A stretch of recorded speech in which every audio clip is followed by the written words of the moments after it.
Welcome back to Product Chronicles. Bloomberg just released Microsoft's 50 years rise with Gates, Ballmer and Nadella. Basically a 42-minute birthday card for Microsoft. They've got all three CEOs in one room remaining saying, you know, we can't resist adding some skeptical color. Let's break it down with some product sense. Be honest, do you still get excited when you hear the Windows startup sound? It reminds me of a magic time. This feels like, without it, there is no day that you could start. Microsoft, an indispensable and inescapable force for 50 years. The video kicks off with pure nostalgia beats the Windows startup sounds. We are asked if it still excites us, as if hearing that ta-da chime is like a magical morning alarm. Indispensable and inescapable force for 50 years, the narrator gushes. Inescapable? Absolutely. Try buying a PC in the 90s without Windows. Good luck. Indispensable? Oh, just unavoidable because Microsoft made it so. The company invented the software industry and changed the world as we know it. They even claim Microsoft invented the software industry, right, because no one wrote software until Gates came along. It's a bold rewrite of history that ignores all the other tech pioneers. Sure, Microsoft changed the world by turning personal computing from a nerdy hobby into a necessity, but let's not pretend they did it alone or out of altruism. This rosy intro paints Microsoft as tax patron saint glossing over the ruthless monopoly side that forced that startup sound into our lives in the first place. So it's 1975. What's going on inside Bill's brain? Did you and Paul think you had something this big in your hands? Well, we knew that software would be important. We said when people thought it was crazy, a computer on every desk and in every home. And so we saw it as this tool of empowerment. Fair enough. Credit where it's due. They did foresee the PC revolution when others didn't. But Bill's being modest about how Microsoft actually capitalized on that vision. He mentions an early scare. At one point, IBM wasn't paying Microsoft for the operating system, nearly bankrupting the young company. His takeaway? Always keep enough cash on hand to pay everyone for a year. Basically never trust that your big customer won't stiff you.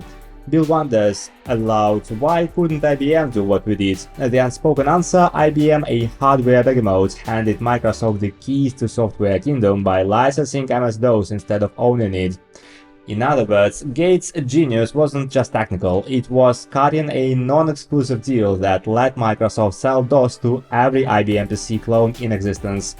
IBM's mistake became Microsoft's monopoly, so when Bill says they succeeded by being more dedicated to software and pricing it super low, that's a nice way of saying they undercut everyone and embedded themselves everywhere. Strategic brilliance? Yes, but also ruthless business 101. Get your platform on every machine and lock in that market before anyone catches up. A magic time indeed. How many of you use a PC without Microsoft's operating system? Gentlemen, that's a monopoly. Ouch. Microsoft's aggressive tactics like tying Internet Explorer to Windows brought the US Justice Department's hammer down. Emily bluntly asks Bill Gates about being labeled anti-competitive back then. Bill's response is equal parts defiant and detached. We were so successful, and one of the great rewards if you're, that successful is the government comes in and says, okay. He frames it like, hey, if you get too far ahead, Uncle Sam's gonna check your homework. That's a pretty slick way to avoid saying, yeah, we abused our monopoly. The skeptic in me hears Bill basically saying we did nothing wrong except win. In reality, Microsoft was ordered to split up at one point and spent years fighting antitrust battles. So Bill's nonchalant take on nearly having the company broken apart is interesting. It's a classic Gates move, acknowledge the situation without owning any wrongdoing. The truth is, Microsoft did leverage its Windows dominance to strangle competitors. That's why they earned the Evil Empire moniker in the late 90s. But here Bill brushes it off like a pesky mosquito that bit them during the otherwise glorious internet picnic. We were involved in a US government lawsuit. Then Brad Smith came along. Microsoft President Brad Smith joined in 1993 as a budding technology lawyer. You can find him at places like Davos, liaising with heads of state, or at Microsoft's Treehouse. We needed to figure out how to resolve disputes and not just figure out what it might take to win them. And that really meant making peace. Enter Brad Smith, Microsoft longtime legal counsel and now president. He joined in 1993 and became general counsel in 2001, right when Microsoft was losing appeals and facing a potential breakup. Brad says he had a strategy: make peace with the government instead of endless war. Essentially, Microsoft had to grow up and start working with regulators, not just bulldoze ahead. He recounts how they settled the big case in 2001 and then made a point to keep dialogue open with governments worldwide. The commentary angle: this was Microsoft's come to Jesus moment. Getting so powerful that the Fed almost asked you tends to humble a company. Brad's diplomacy helped Microsoft avoid further intense legal run-ins post-90s. And guess what? 2 decades later, Google and Meta found themselves in similar antitrust crosshairs. There is some irony here. Microsoft, once the monopolistic villain, has recently styled itself as the cooperative elder statesman, even siding with regulators on issues that hurt its rivals, like slamming Google for antitrust. Some people will blame that on the distraction from the antitrust case, but some of it really was just a failure to understand where the market was going, to understand what consumers wanted, what Office users wanted, right? Thank you. Finally someone says it. Microsoft fell out of touch. While they were tied up defending Windows and Office, Google emerged and searched. Apple reinvented consumer devices. Facebook owned social, none of which Microsoft truly grasped until too late. The Ballmer era, 2000-2014, in particular, is characterized here as one long period of missed opportunities and flatline stock price. And it's true, under Ballmer, Microsoft tried things: Zoom Music, players, Windows Phone, Bing Search, tablet PCs, but they were either late, mediocre, or both. The video flat out says they miss search, they miss mobile, they miss social. That's basically the entire consumer tech boom on the 21st century, so while the antitrust fight might have been a factor, the deeper issue was Microsoft's tunnel vision on Windows or Office and lack of consumer insights. They kept doing business as usual, while the tech landscape shifted under their feet. The company missed mobile and social and search. Do you ever look back and think, what if? Not too much, actually. Did the company miss search? No. Because all the stuff, including Satya who worked on that stuff, all that stuff is now fundamental to what's going on in AI. That's a creative reframing if I've ever had one. Sure, the tech Microsoft built for Bing is now useful in AI, but that does not erase the fact that Google completely whooped them in search for 20 years. It's like saying we didn't lose the race, we were just training for a different race that started decades later. Okay, Steve? He does admit the phone was a true miss. The one I highlight is the intelligence you carry with you, your phone. We have no position anymore. That's as close as Ballmer will come to say, yeah, we blew it on mobile. And recall, this is the guy who laughed at the first iPhone for being too expensive and lacking a keyboard. But Ballmer quickly follows with pride that Microsoft thrived despite that, and says he is proud they managed without a mobile platform. To his credit, Microsoft's enterprise and cloud success under Nadella did compensate for consumer failures. Then he quips that Satya is probably missing things right now too, and in 15 years Nadella will look back and say, oh, shoot, we could have done this one better. Classic Ballmer move. Everyone misses something, so no big deal that I missed mobile. It's a mix of defensiveness and realism. Skeptical takeaway: Ballmer is clearly sensitive about his legacy. Yeah, he always saw major blunders, but he also sowed seeds for Microsoft's later revival, Asia, Xbox. In his mind, the scorecard isn't as lopsided as critics say. But there is no denying that under his watch, Microsoft was often playing catch-up and the stock went nowhere. The video even shows that under Ballmer, revenue and profit kept climbing, but the stock stayed flat. Wall Street simply didn't believe in Microsoft's future during those wilderness years. And as much as Ballmer spins it, missing mobile was a big deal that left Microsoft out of an entire computing revolution. No wonder he doesn't like looking back with what-ifs. Ballmer became the bridge from Microsoft's PC era to its cloud future, a transformation sparked by a competitive threat next door. Amazon identified that cloud computing would be the next opportunity, Ballmer saw Jeff Bezos building the future of enterprise infrastructure next door in Seattle and realized Microsoft's Windows and Office franchise could be left in the dust. So he assembled a team led by none other than Satya Nadella to create Asia and move Office to the cloud. This is depicted as a pivotal moment. In fact, they share a great anecdote. Microsoft served its customers around them late 2000s asking if they were ready to move to cloud services. Customers said, "No, we're not ready." The executive running that division before Satya, a guy named Bob McGilla, told Ballmer exactly that customers don't want cloud yet, let's not rush. Ballmer's response? "Well, then Bob, you are not my guy." Savage. Ballmer effectively fired the guy for being too cautious and put Satya in charge of cloud.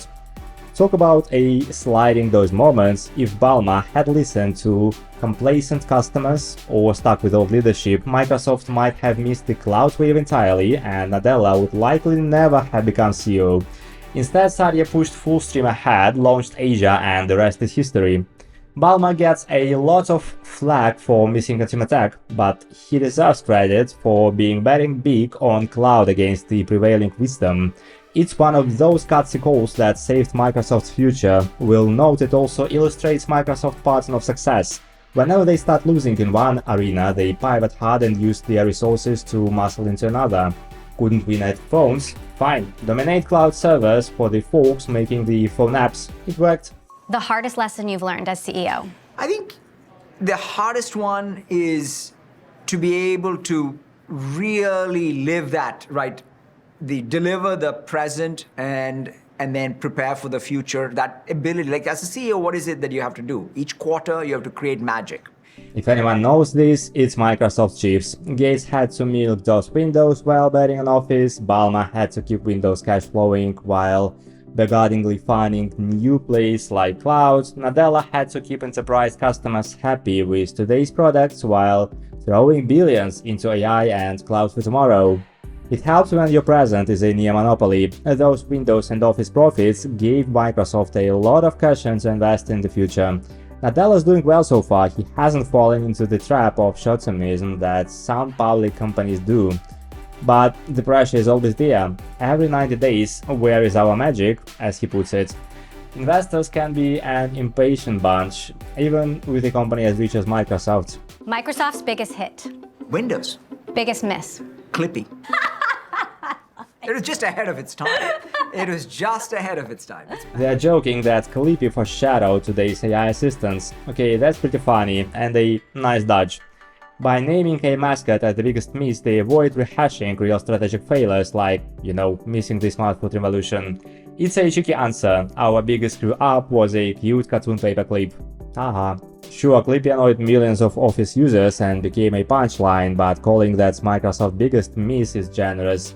But hey, why ruin the party with harsh truth? At least they owned Clippy's failure, kind of. And they are right that Clippy's spirit lives on. Microsoft is now essentially trying to create a less irritating Clippy with AI. Biggest surprise? The biggest surprise was maybe this OpenAI ChatGPT. Think about that. Microsoft pours $13 billion into OpenAI and still they were surprised that ChatGPT took the world by storm. It speaks to how even the big shots didn't predict the timing or magnitude of the AI breakthrough. This lightning around was light-headed, but it reveals a bit of the revisionist narrative Microsoft prefers. Sure, we missed some things, but nothing fatal, just a paperclip, folks. And wow, even we didn't see this AI thing coming. Lucky us for being involved. It's self-deprecating enough to be likable, but also sidesteps deeper analysis of their true strategic blunders. Having a chat interface become a hit was a real surprise. So yeah, Microsoft's track record in AI companions before 2023 was not great. Clippy, Cortana, Tay, all flops or flaskers, but along comes ChatGPT built by OpenAI and suddenly Microsoft has a hit by association. The video rightly says ChatGPT's success gave Microsoft a surprise jump in the AI race. They basically bought their way to the front of their line by investing early in OpenAI. The deal with OpenAI, was it smart, lucky, or a quick fix? It's hard to argue anything other than smart. The original deal back in 2019 nobody really knew if it was going to work out the way they said, right? And Bill Gates opposed that deal on technological grounds because Bill thought that the way that the technology of the AI market would play out was going to be a different way, and that what Sam and company wanted to do wasn't going to be how it would work. Let that sink in. Bill Gates' pretty decent track record on tech bets was against the OpenAI partnership initially. Satya Nadella went ahead anyway, so was it luck or foresight? Microsoft hedged by investing in multiple AI efforts, but the OpenAI bet was relatively small at first and could have flopped. Nadella took a calculated risk that AI was the next wave and that partnering with a cutting-edge but unproven lab was worth it. It certainly looks genius now, but even Microsoft didn't fully predict how fast generative AI would blow up. So yeah, a bit of luck and a lot of timing. And how sweet it must be for Nadella to have succeeded in spite of Gates' skepticism. Microsoft is building its own models. OpenAI is making other friends. And your partnership ends in 2030. Are you trying to tell the kids that maybe this marriage isn't forever? Will they have other partners? Absolutely. Will we have other partners? Absolutely. He's basically saying we are super happy together, but yeah, we might see other people, no hard feelings. It's a pragmatic stance. We have IP rights. We're thrilled about that access we have. We are infrastructure providers. They're the biggest customers of ours. And so to us, having that multifaceted sort of partnership is what we are really focused on. And so why would any one of us want to go upset that? This is Nadella essentially whistling past the graveyard. He knows 2030 will come fast and all bets could be off, but he's projecting confidence that breaking up would be irrational for both. The underlying tension, Microsoft doesn't own OpenAI outright, it's more of a complex partnership. So Microsoft must develop its own AI capabilities, which it is rumored to be working on its own GPT-like models as leverage. And OpenAI, to keep Microsoft honest, will collaborate with others too. They have since teamed with firms like AWS in small ways. Microsoft is in a strong position until 2030 due to contracts and their massive cloud hosting role. OpenAI literally runs on Asia. But after that, all bets are off. Nadella's hedging with all the win-win partnership talk, but he's surely aware that today's ally can become tomorrow's competitors in a heartbeat, just ask IBM and Microsoft circa 1980. For now, he'll enjoy the fruits of the alliance and quietly ensure Microsoft isn't left high and dry if OpenAI ever flies the corp. Outside of video games, Xbox, Satya and team have just not figured out consumer. And it's becoming potentially more of an issue because our generation grew up in Microsoft products. The generation that's in school now does not. They live in Google, they have Apple devices. You have a generation growing up, and the question for Microsoft is what is their entree to Microsoft products if they're not growing up with them? Microsoft's consumer strategy for years was maybe they will use Outlook as their job when they are 22. Not exactly inspiring. Nadella hopes AI copilots could be that new hook that makes young people say, wow, Microsoft's AI actually helps me with school or planning a trip. One could argue Minecraft is a Microsoft product that kids love, and Xbox of course, but with activity software, the next gen is more likely collaborating in Google Workspace, chatting on Discord and writing code on GitHub. Still, the video is dead on. Microsoft needs a consumer breakthrough badly, or it risks a long-term fate in mindshare.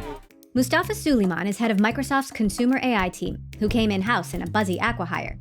Suleyman's job is to make Microsoft's own chatbot, Copilot, as essential as Excel or Windows, in a big bet on the next era of computing. Microsoft basically admitted we need help to crack consumer AI and went and bought a team of AI gurus. That's a classic move. If you lack a DNA for something, try to import it. Suleyman is an interesting figure, a vocal AI optimist but also someone who talks a lot about AI ethics. In any case, Microsoft is betting that fresh blood like him can help them finally create a hit consumer product besides Xbox that resonates with the youth and general public. It's a tall order. Be as essential as Excel or Windows suggests they want Copilot to be a ubiquitous daily tool. The number one priority for us is that we have to produce beautiful, elegant consumer products that regular young people love. Right? And that is not the way that young people think of Microsoft's products today. And that's a very big shift in our thinking. Wow, that's a frank confession from a Microsoft exec. He's basically trashing the current user experience of things like Windows, Office, Outlook, which, let's be honest, can feel pretty dated. Mustafa acknowledging this is refreshing. It signals Microsoft knows it has a design and UX problem in the consumer realm. It's about time. Microsoft UI UX often caters to enterprise checklists more than delighting users. If Mustafa and team can inject some modern design and youth appeal into Microsoft's AI products, that could actually rub off on the brand broadly. But easier said than done. Design culture doesn't change overnight, and Microsoft attempts at beautiful products in the past, Zoom, Windows Phone, Metro UI, got cult love but not mainstream traction. Still, at least this guy isn't wearing rose-colored glasses about the challenge. I think the voice is going to be one of the next platforms. It's not going to replace all the previous platforms. It's like a fork. It enables a completely different way of talking to your computer. Voice as an interface is something tech folks have hyped before. Hello Siri, Alexa, and Microsoft's own Cortana. Those largely under-delivered beyond basic commands. But with generative AI, a truly conversational assistant might finally be available. Mustafa's bet on humor and character is smart. People might actually enjoy chatting with an AI that has some wit rather than a robotic monotone. It could make the experience more engaging and less creepy, if done right. However, given an AI a distinct personality is a fine line, too jokey and it's not taken seriously, too bland and it's Clippy all over again. At least Microsoft is aware the human-AI interaction needs to be enjoyable, not just functional, and yes, having it mimic the voices of real people, with permission, is a flasher feature. Imagine your AI talking in Morgan Freeman's voice or something. Just please Microsoft not in Gilbert Gottfried's voice. Alright, at this point the video slides into the inevitable AI will change everything segments. You know, the part where execs wax poetic about the ends of human dominance, ethical crossroads, and the metaphysical fate of civilization. Look, I'm a product manager, not a futurist. My job is to ship working features, not speculate about Skynet or Utopia, so I'll politely tap out here. Let the philosophers and AI ethics take the mic. Wake me up when someone turns these predictions into an actual prod. So will Microsoft still be an indispensable and incapable force in another 50 years? They certainly hope so, and they are placing enormous bets on AI to make it happen, all while acknowledging they might be unleashing something even they can't fully control. My take, Microsoft earned its place in tech history through threat strategy, a bit of luck, and yes, some ruthless moves. Now at 50, it's a giant that's surprisingly introspective, trying to reinvent itself, yet again without repeating past mistakes. Nadella and co. seem aware that relevance, not just longevity, is the real goal, and relevance means constantly adapting and sometimes cannibalizing your own legacy.